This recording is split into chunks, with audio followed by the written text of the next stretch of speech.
কথা বলেন।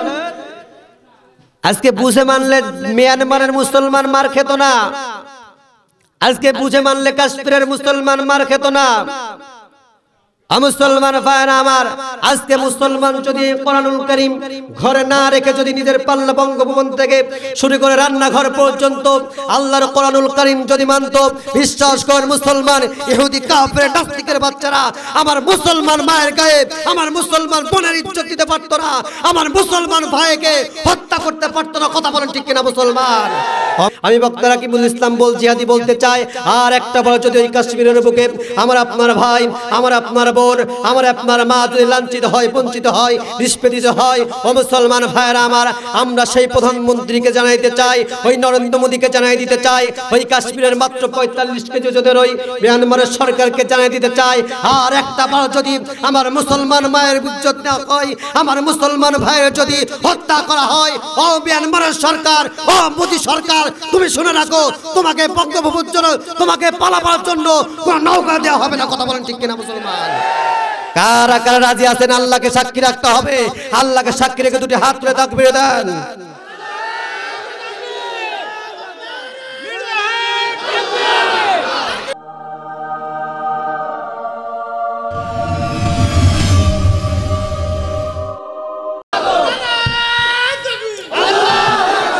মাশাআল্লাহ, আপনারা যেভাবে তাকবীর দিলেন, আমার নাটক আল্লাহ মাফ করুক, আল্লাহ মাফ করুক, আল্লাহ মাফ করুক।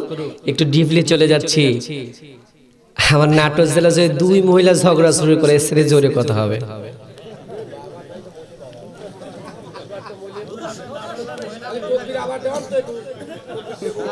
রাজি আছেন তো ইনশাআল্লাহ? আসেন। সম্মানিত ভাইরা আমার, যে কথা বলতেছিলাম, আসেন মুসলমান ভাইরা আমার, আপনারা সকলেই জান্নাতি মানুষ। এই কোরআন যারা মানবে তাদেরকে আমার আল্লাহ তাআলা জিরো থেকে হিরো বানাবে। কথা বলেন ঠিক কিনা মুসলমান? কেমন জিরো থেকে হিরো আপনাদের একটু বুঝাই দিই। আল্লাহ নবী, বিশ্ব নবী, নবী মুহাম্মদুর রাসূলুল্লাহ সাল্লাল্লাহু আলাইহি সাল্লামের জলিলুল কদর সাহাবী, সেই সাহাবীটার নাম হলো হযরত ওমর রাদিয়াল্লাহু তাআলা আনহু। হযরত ওমর রাদিয়াল্লাহু তাআলা আনহু সেই সময় প্রাথমিক পর্যায়ে ইসলাম কবুল করে নাই। ইসলাম কবুল করার আগে ও মুসলমান ভাইরা আমার, আবু জেহেল ডাক দিয়ে বলে, ও শয়তানেরা, ও আমার সাহাবারা। আবু জেহেল ডাক দিয়ে বলে, ও আমার সাহাবারা, ও আমার চালাচান্ডে নেতারা, তোমরা শোনো নাও, জেনে নাও, কে আছে এর মধ্যে মুহাম্মদকে হত্যা করতে চাও? ও মুসলমান ভাইরা আমার, দিলের কানটা লাগাও বন্ধু। আল্লাহর বিশ্ব নবীর সাহাবী হযরত ওমর সেই সময় ইসলাম কবুল করে নাই বন্ধু। এমন তো অবস্থায় ওমর দাঁড়িয়ে গেল, দাঁড়িয়ে যা বলে, ও লাব্বাইক আবু জেহেল, আমি ওই মুহাম্মাদের মস্তক থেকে গর্দান নামাই দিতে চাই, নামাই দিতে পারলে আপনি আমাকে কি করবেন? এমন সময় ভাইরা আমার, বাবা জিনা মারা, আবু জেহেল বলল, ও ওমর রে, তুমি যদি ওই মুহাম্মাদের গলা থেকে, গর্দান থেকে যদি ওই মুহাম্মাদের মস্তকটা সরাই দিতে পারো, আমি তোমাকে অনেক টাকা পুরস্কার দেব। ও মুসলমান ভাইরা আমার, বাবাজিরা আমার, আল্লাহ নবী, বিশ্ব নবীর সাহাবী ওমর সেই সময় ইসলাম কবুল করে নাই। ওমর যখন এই কথা বলা হলো, ওমর বলল, ঠিক আছে আবু জেহেল নেতা, আমি ওই মুহাম্মদকে হত্যা করতে চাই। ও মুসলমান ভাইরা আমার, এমন সময় ওমর খোলা তরবারি নিয়ে, নাঙ্গা তরবারি নিয়ে বিশ্ব নবীকে হত্যা করার জন্য বের হয়েছে। এমন তো অবস্থায় ভাইরা আমার, বাবাজিরা আমার, আল্লাহ নবীর ওই সাহাবী ওমর যখন ইসলাম কবুল করে নাই, সেই মুহূর্তের কথা বলতেছি। হযরত ওমর খোলা তরবারি নিয়ে, নাঙ্গা তরবারি নিয়ে বিশ্ব নবীকে হত্যা করার জন্য বের হয়েছে। এমন তো অবস্থায় বাইরে আমার, বাবাজিরা আমার, এমন সময় ওমর যখন হেঁটে হেঁটে যায়, হেঁটে হেঁটে যাইতে যাইতে যাইতে একজন লোক ওমরকে ডাক দিয়ে বলল, ওমর ভাই, তুমি কোথায় যাও, কোথায় যাও? এমন সময় ওমর ডাক দিয়ে বলল, ও পথিক, আমি যাই ওই মুহাম্মাদের গলা গর্দান থেকে মস্তকটা আলাদা করতে। গর্দানটা আমি মুহাম্মাদের বডি থেকে উচ্ছেদ করার জন্য যাইতেছি। এমন সময় ওই লোক ডাক দিয়ে বলো, ওমর তুমি জানো না, তুমি জেনে নাও, শুনে নাও, তুমি মুহাম্মদকে পরে হত্যা করতে চাও, তার আগে তোমাকে বলে দিই ও ওমর গো, এই মুহূর্তে তুমি আগে মুহাম্মদকে হত্যা করতে যেও না, তুমি আগে যাও যাও যাও তোমার বোন ফাতেমার ঘরে যাও, দেখো তোমার বোন ফাতেমা ওই মুহাম্মাদের কালেমা কবুল করে নিয়েছে। জোরে বলুন সুবহানাল্লাহ। ওমর তখন আর মুহাম্মাদের দিকে যায় নাই বন্ধুরা। এমন সময় ওমর আর ওই মুহাম্মদকে বিশ্ব নবীকে হত্যা করতে যাওয়ার জন্য কোনো চিন্তাই মাথায় নিয়ে আসে নাই। এমন সময় তার বোনের ঘরে চলে গিয়েছে। এমন সময় বোনের ঘরের বাইরে থেকে লক্ষ্য করে দেখতেছে। এমন সময় বোনের ঘরের বাইরে থেকে লক্ষ্য করে দেখে কি জানো, ভিতরে থেকে একটা কি যেন আওয়াজ আসে, কত সুন্দর তেলাওয়াত হচ্ছে। ও মুসলমান ভাইরা আমার, এমন সময় ওমর লক্ষ্য করে দেখতেছে তার বোনের ঘরের মধ্য থেকে কি যেন তেলাওয়াত হচ্ছে, কত সুন্দর মধুর তেলাওয়াত। তাহা মা আনজালনা আলাইকাল কুরআনা লিতাশকা। জোরে বলুন আল্লাহু আকবার। ও ভাইরা আমার, দিলের কানটা লাগান বন্ধু। এমন সময় ওমর যখন তার কর্ণ পরে কথাটা পৌঁছে গিয়েছে, ওমর তখন ঘরের দরজায় গিয়ে বোনের দরজায় গিয়ে নক করলো। বোন সঙ্গে সঙ্গে ঘরের দরজা খুলে দিল। ঘরের দরজা খুলে দেওয়ার পরে আমার ভাইয়েরা, আমার বাবাজিরা আবার যখন ঘরের দরজা খুলে দিল, সঙ্গে সঙ্গে ওমরের বোনকে ডাক দিয়ে বলে, বোন তুই নাকি ওই মুহাম্মাদের নামের কালেমা পড়েছিস? এমন সময় ফাতেমা ডাক দিয়ে বলে, ভাই আমার, আমি ওই মুহাম্মাদের নামে কালেমা পড়েছি, তা কি সমস্যা মা মুশকিলা, সমস্যাটা কি? ওমর ডাক দিয়ে বলে, বোন আমার, তুই যে মুহাম্মাদের নামে কালেমা পড়েছিস, এই পরিণতি কি হতে পারে? এমন সময় বোন ফাতেমা ডাক দিয়ে বলে, ওগো আমার যা করার তুমি তাই করতে পারো, তোমার যা ইচ্ছা তুমি তাই করতে পারো। ও মুসলমান ভাইরা আমার, এমন তো অবস্থায় ওমর তখন কি করলো বন্ধু, লক্ষ্য করে তাকায় দেখেন, ওমর তখন তার বোন ফাতেমাকে একটা চাবুক দিয়ে আঘাত করতে শুরু করলো। আঘাত করতে করতে বোন ফাতেমার সমস্ত শরীর থেকে রক্তগুলো চিনকি দিয়ে বের হয়। ও ভাইরা আমার, এমন সময় ওমর ডাক দিয়ে বলে, বোন আমার, তুমি না মুহাম্মাদের দিন ছেড়ে দাও, মুহাম্মাদের দিন না ছাড়লে তোমাকে যে অবস্থা করলাম আর ওই রকম তোমাকে অবস্থা করতে চাই। ও মুসলমান ভাইরা আমার, বাবাজিরা আমার, লক্ষ্য করে তাকায় দেখেন, দিলের কানটা লাগানো বন্ধু। এমন সবাই বোন ফাতেমা ডাকতে বলে, ভাই আমার, তুমি যদি আমাকে মারতে মারতে মারতে দুনিয়ার বুক থেকে বিদায় করে দাও, তারপরে আমি ওই মুহাম্মাদের দিন ছাড়ব না। মুসলমান ভাইরা আমার, এমন সময় হযরত ওমর রাদিয়াল্লাহু তাআলা আনহু কোরআন মানে না, ইসলাম মানে নাই। এমন তো অবস্থায় ইসলামের কবুল করার পূর্ব মুহূর্তের কথা মুসলমান। ও ভাইরা আমার, বাবাজিরা আমার, এমন সময় ওমর তখন তার বোনকে ডাক দিয়ে বলল, বোন তোমাকে এত প্রহর করলাম, তারপরেও তুমি মুহাম্মাদের দিন ছাড়লা না, তাহলে দেখি ওই দিনের মধ্যে কি আছে, তোমার ওই হাতে কি পড়লা সেইটা একটু দিয়ে দাও। এমন সময় ওমরের বোন ফাতেমা ডাক দিয়ে বলে, ভাই তোমার হাতে কোরআন দেওয়া যাবে না, আল্লাহর কোরআন তোমার হাতে দেওয়া যাবে না, কারণ রাসূল বলে গেছেন মুশরিকুনা নাজাসুন, প্রত্যেক মুশরিক হলো অপবিত্র। ও বন্ধুরা আমার, দিলের কানটা লাগাও বন্ধু।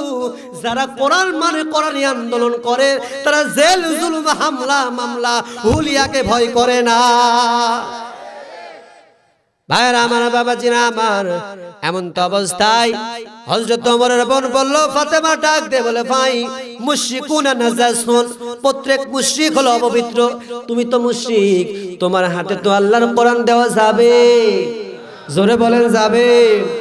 এমন সময় ভাইরা আমার, বোন ফাতেমা যখন এই কথা বলল, হযরত ওমর আবার ওযু গোসল করে চলে আসলো। ওযু গোসল করে আবার বোনকে ডাক দিয়ে বলে, বোন এবার তোমার আল্লাহর কোরআনটা আমার হাতে একটু দিয়ে দাও, আমি সেই কোরআনটা একটু দেখি। ওমরের বোন ফাতেমা আল্লাহর কোরআনটা তার হাতে দিয়ে দিয়েছে। আল্লাহর কোরআনটা তার হাতে দেওয়ার পরে ওমরের বোন ফাতেমা যখন আল্লাহর বান্দা ওমরের হাতে কোরআন দিয়ে দেয়। ওমর তেলাওয়াত করে তাহা মা আনজালনা ইলাইকাল কুরআনা লিতাশকা। জোরে বলুন আল্লাহু আকবার। ওমর ডাক দিয়ে বলে বোন আমার,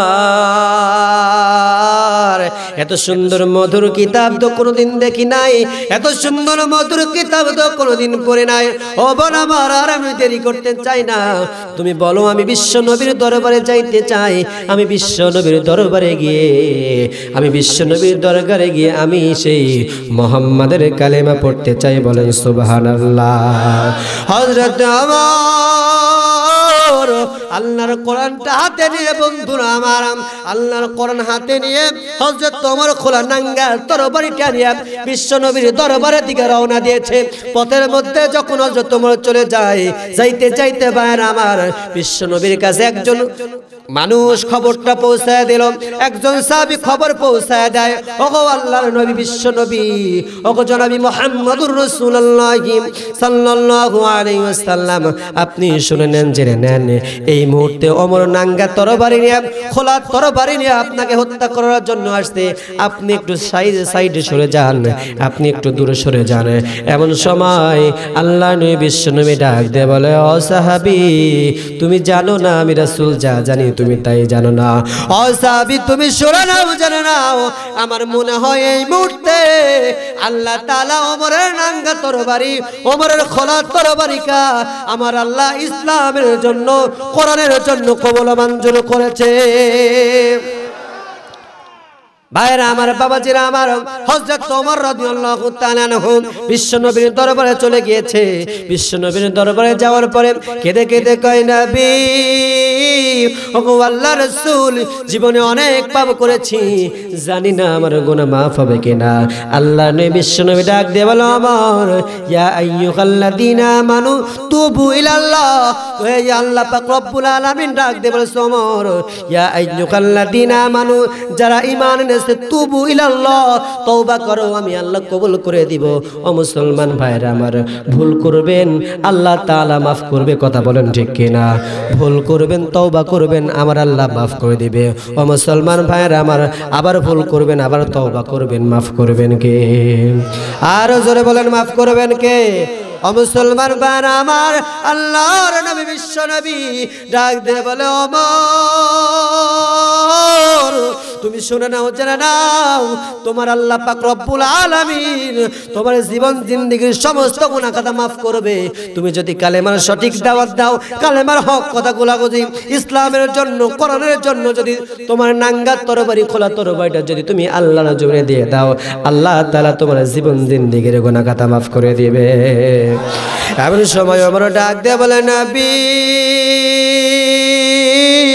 ওগো আল্লাহর রাসূল, আপনি শুনে নেন, জেনে নেন, আমি আর কুফরির মধ্যে থাকতে চাই না, সঙ্গে সঙ্গে আপনি তাড়াতাড়ি করে আমাকে কালেমা পড়ায় দেন। বিশ্বনবী কালেমা পড়াইলো।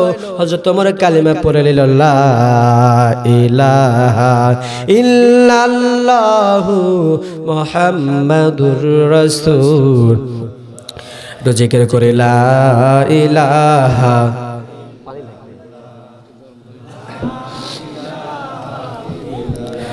লা ইলাহা ইল্লাল্লাহু, লা ইলাহা, লা ইলাহা, লা ইলাহা, লা ইলাহা ইল্লাল্লাহু মুহাম্মাদুর রাসূলুল্লাহ সাল্লাল্লাহু আলাইহি সাল্লাম। সম্মানিত উপস্থিতি, তাইলে দেখেন হযরত ওমর কোথায় ছিল, আল্লাহ তাআলা তাকে কোথায় উঠিয়েছে। বিশ্ব নবী বলেছেন, আমার পরে কেউ নবী হবে না, আমার পরে কেউ নবী হবে না।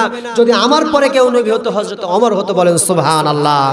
তাইলে দেখেন, অত ইজ্জু মাংতাসা, অত জিল্লু মাংতাসা, সম্মান দেওয়ার মালিক, জোরে বলেন, সম্মান দেওয়ার মালিক, সম্মান ছিনা দেওয়ার মালিক। এই চেয়ারটা আমাকে দিয়েছে কে? আবার চেয়ারটা থেকে স্থির করে দিবে, সরাই দিবে কে? এই ক্ষমতা আল্লাহর আছে, আল্লাহর আছে। আল্লাহকে চোখে দেখতে পায়? জোরে বলেন, দেখতে পায়। আল্লাহর কি বয়স হয়েছে? আল্লাহর বয়স হয়েছে, আল্লাহর চোখে কম দেখে। আল্লাহ যদি চোখে কম না দেখে, যদি আল্লাহর বয়স না হয়, তাহলে কেন আপনারা সেই আল্লাহর ইবাদত করেন না? কেন আপনি আল্লাহর ইবাদত করেন না? আল্লাহর ইবাদত করতে হবে। আল্লাহ সুবহানাহু ওয়া তাআলা তার নবীকে জানাই দিচ্ছে, নবী আপনি আপনার সাহাবীদের বলে দেন, ওমর এমন একটা মানুষ হয়ে গেছে, আশারায়ে মুবাশশারা 10 জন জান্নাতের সার্টিফিকেট প্রাপ্ত ব্যক্তি, তার মধ্যে হলো হযরত ওমর। বলেন সুবহানাল্লাহ। কি কারণে? আল্লাহর কোরআন মানার কারণে। কথা বলেন ঠিক কিনা মুসলমান?